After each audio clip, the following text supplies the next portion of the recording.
Hello, everyone, and welcome to the first episode of Beyond the Whistle. I'm Ian Nicholas, and today I'm joined by my two terrific co-hosts, Dylan Pescatore and Chad Russo, and later we'll be joined by Austin Platt to talk a little bit about that magical MLB playoff picture. But first, let's talk about the NFL. It's 5 weeks into the season, guys. Obviously, there's a lot of teams that have lived up to expectations and a lot of teams that haven't lived up to expectations.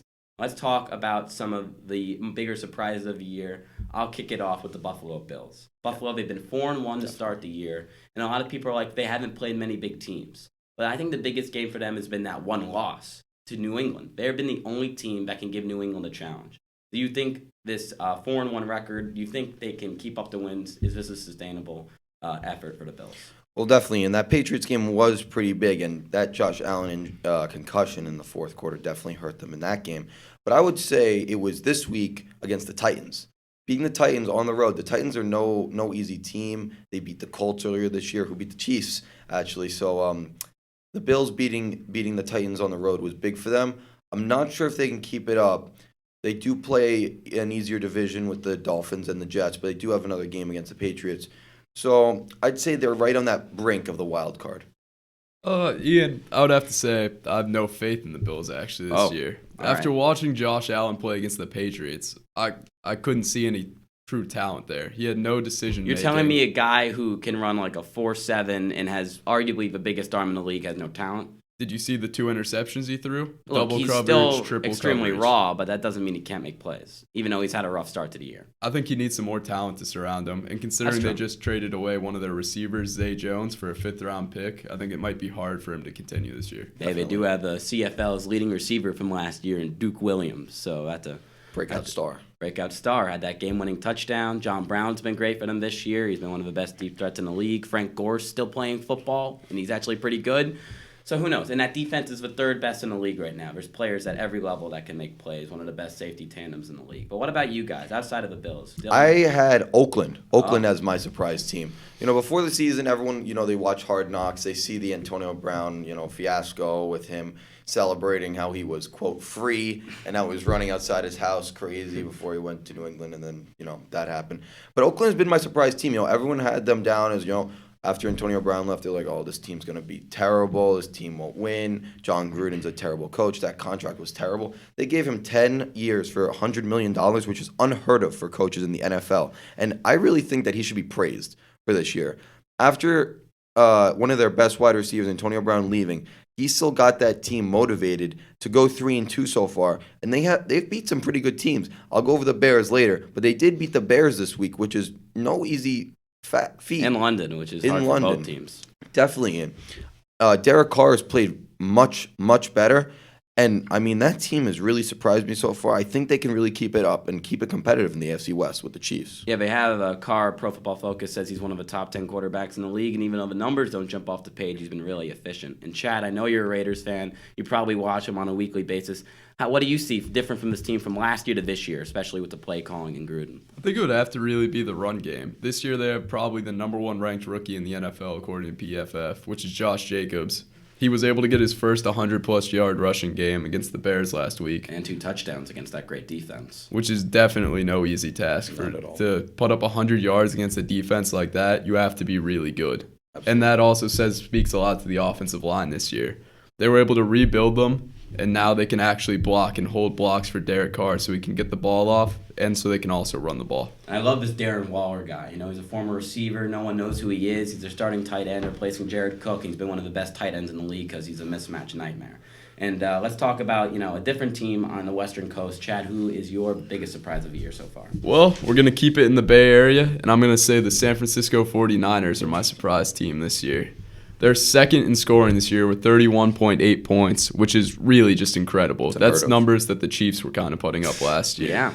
Which, considering the talent they have there, with only Jimmy G, George Kittle, and not a whole lot of receiver either. They do have a running back committee, though, guys. Jerick McKinnon, Matt Breida. And Tevin Coleman came Tevin back Coleman, last night from the high ankle sprain. I know, I think it's interesting because everyone's like, oh, Kyle Shanahan is such this great coach, and he only won like 5 games through 2 seasons. So I'm like, where's, I mean, I get it, he's a great offensive mind, but we need to see the wins. Finally, we see them blow out the Browns last night. And even though the Browns, haven't found it yet, this looks like a legit team. They have a big challenge this week up against the Rams, and the Rams have been slumping, so they're going to come at them really hard. And Garoppolo, as you mentioned, that run game supporting him a lot. He's only started 14 games, which I think is the crazy part. And, he's played 5 years, but he hasn't even started a full season. Definitely. So it's going to be interesting there. So we've talked about the studs, the Niners, the Raiders, and the Buffalo Bills. What about we talk about some duds? Let's open it up with you, Dylan. Who's your biggest dud on the year so far? I talked about them a little bit earlier. The Chicago Bears are my disappointment. They came off an NFC North, or NFC North, division win last year. And I really blame the offense. Last year, everyone knew that their defense was saving them and winning them games because they kept the scores low. We saw that in the playoff game against the Eagles also. But through this offseason, you have to focus on your biggest weakness, which was the offense. And they have pieces, electric pieces to do so. They had Jordan Howard go to the Eagles, of course. But they have Tariq Cohen, who could do so many things on the football field. He's so fast. He can catch the ball out of the backfield. They have Allen Robinson. They have so many, and they have Charlie Wims, who's also a great player at tight end. They have just so many pieces, but they just can't put it together. And I even saw it with Mitch when he was starting before Chase Daniel came in because of that injury to Mitch's shoulder. But that offense, if you can't fix it from the offseason, you can't win games in 2019 NFL scoring 15 points per game. You got to put up more points than they have. And, that's just been disappointing to me. Just to talk about the Bears' defense, though, this year, it's not even as good as it used to be. This last week, they allowed the Raiders to get to the red zone, I think, 5 times. Wow. One time, they were at least able to force a turnover, but that was on the 1-yard line. Mm-hmm. That game could have been 31-14 had things gone differently and there had been other calls.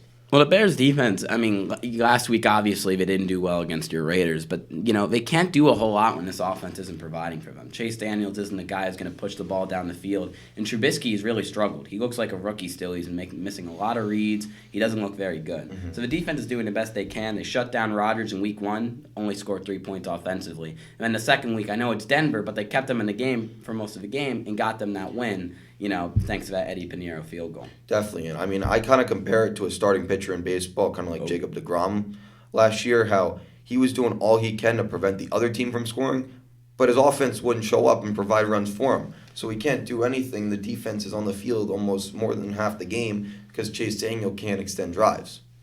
Very true. Okay, what about you, Chad? Who is your biggest dud so far of the 2019 NFL season? Well, I would have to say the Atlanta Falcons. I think ever since that Super Bowl game against the Patriots where they lost the lead, what was the score? 28-3. 28-3. Heck of a game. Ever since they gave up that lead, their team's just they haven't been able to put something good together, been able to put something on the field that's been complete.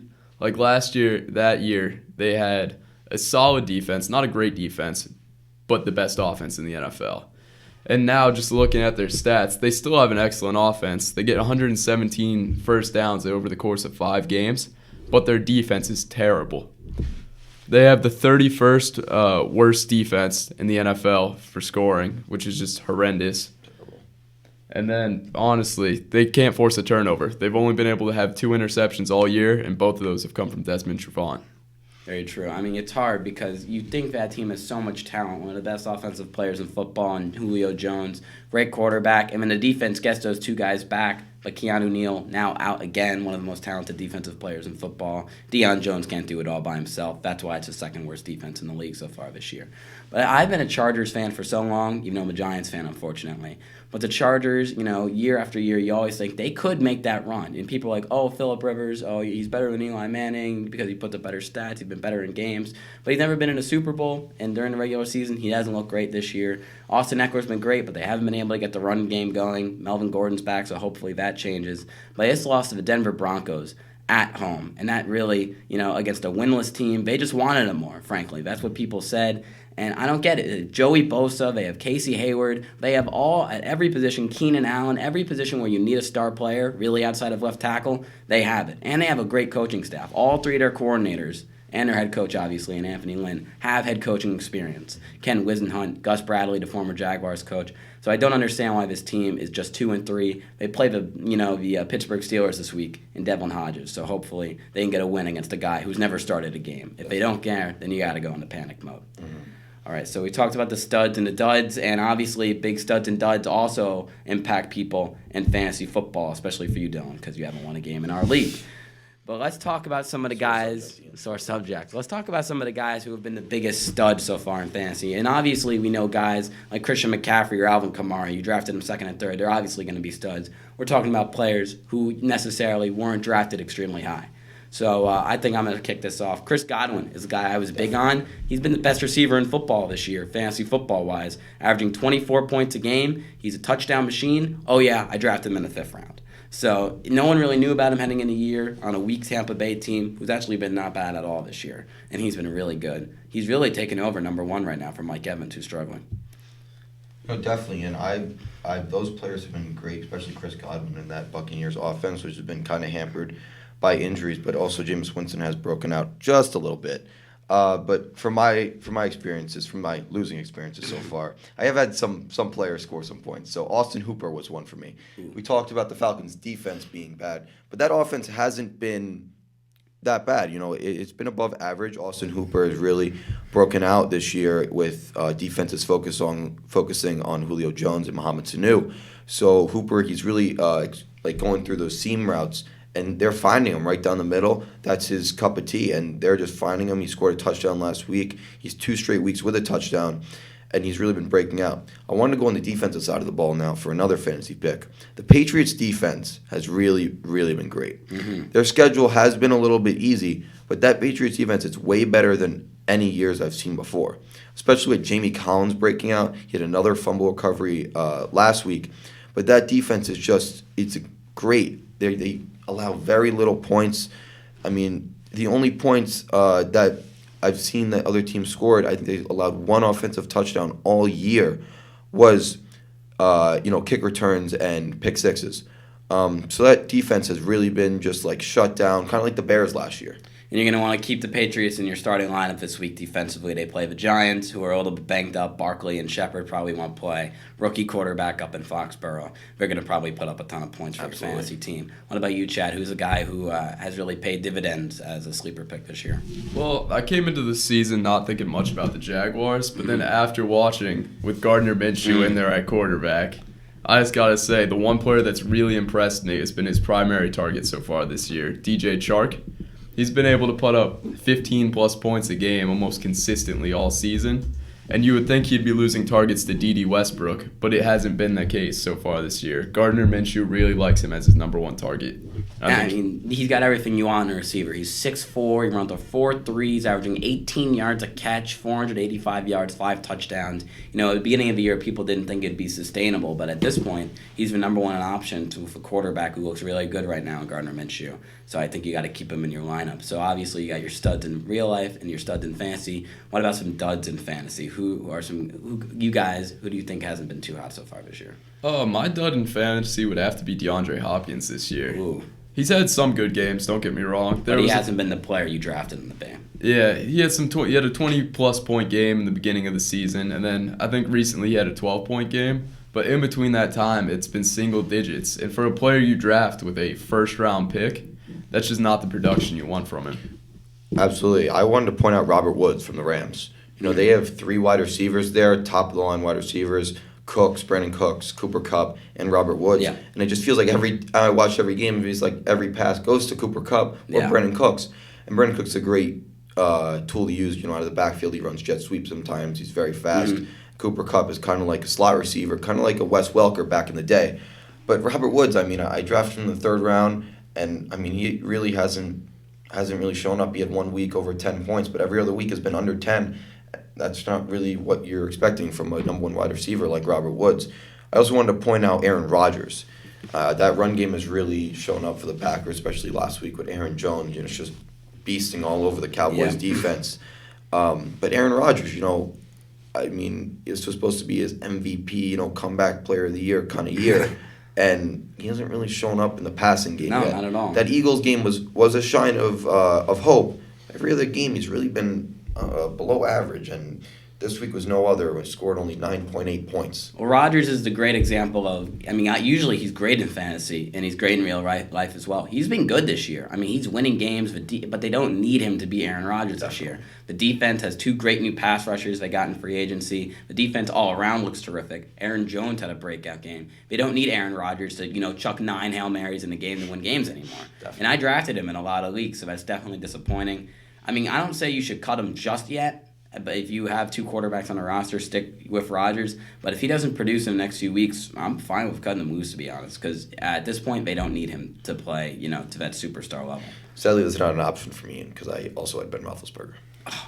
And what about injuries? You guys want to talk about injuries? Obviously, injuries are one of the bigger things that impact all of sports and football. No different. Roethlisberger went down. Mason Rudolph comes in for the Steelers, and Rudolph goes down. And now Devlin Hodges, an undrafted free agent out of Samford College, is going to make his first career start on Sunday Night Football up against a really hungry Chargers team. So outside of the Steelers, who obviously have a huge injury, who are some other injuries you want to talk about, some replacements who have filled in and maybe done a good job? And I want to talk about the Saints. That team is built all around, not to just win through one way, like scoring a lot of points, like the Bears are with the defense. The team's really built all around, and that defense is very underrated as well.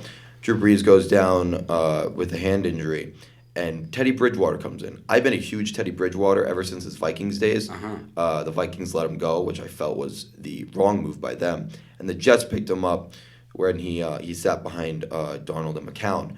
But Bridgewater is really that, he's not a backup, but he's not a top-of-the-line starter. Yeah, he's doesn't have that middle-of-the-pack kind of quarterback, but he could really produce. He threw 4 touchdowns last week for the Saints against the Buccaneers, and, he's really been doing well. Brees is going to start when he comes back, of course, Hall of Famer.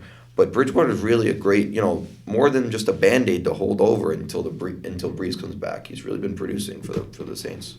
What about you, Chad? Who are you looking at as an injury that's had a biggest impact, or maybe an injury replacement who's really shined? I think we look a lot at the Chargers this year and see them as a disappointment, but I think it's mainly because Derwin James is out. When that injury happened, before that, they were favored to win the AFC West, even over the Chiefs. Yep. But now without him, they haven't been able to hold together a good defense. They allowed the Broncos to beat them, which is just terrible this year. So, yeah, Derwin James is definitely my pick for the worst injury. Yeah, and we talk in basketball all the time about how positionless players, they can play anywhere on the court. Same thing with Derwin James. He's a guy who can play both safety spots, he can play nickel corner, and he can even rush the passer. So you're not missing one player, you're missing a rotational piece. And Anthony Lynn and defensive coordinator Gus Bradley really like to use him everywhere on the field. And even though they still have talented players on defense, it's not a next-level defense because he's not on the field. And let's finally talk, before we switch into baseball, about some waiver wire pickups. I'm just going to talk about this briefly. If your fantasy team is in a bit of need, maybe like yours, like me, Ian, you might want to go to the waiver wire. Rex Burkhead could be a good pickup this week, playing the Giants, who are a little bit banged up on both sides of the ball. You got a guy like Adrian Peterson, who a lot of people dropped after a few weeks because he hasn't been good, but he plays the Dolphins this week, guys. So obviously it's going to be a close game between 2 not-so-good teams, so he could get a lot of yards on the ground. And then lastly, maybe a guy, if you don't have Austin Hooper, or you don't have a top tight end, maybe Gerald Everett, who's finally producing, stealing those targets from Robert Woods. Definitely. He's been really great over the last 2 weeks with over 170 yards and a touchdown. So, Chad, we thank you so much for coming in and anchoring our football segment. We're going to say goodbye to you. We're going to welcome in Austin Platt in a moment to talk about baseball. So let's hop into the magical world of MLB playoffs. Dylan, you were at the Yankees game both Friday and Saturday, back-to-back wins. It was electric in the zoo. You were extremely excited. Platt, you were watching from home as a big Yankees fan. So this team is great. They've looked great for years, but do they finally look ready to make that final push? Ian, I've watched so many games over the last 3 years.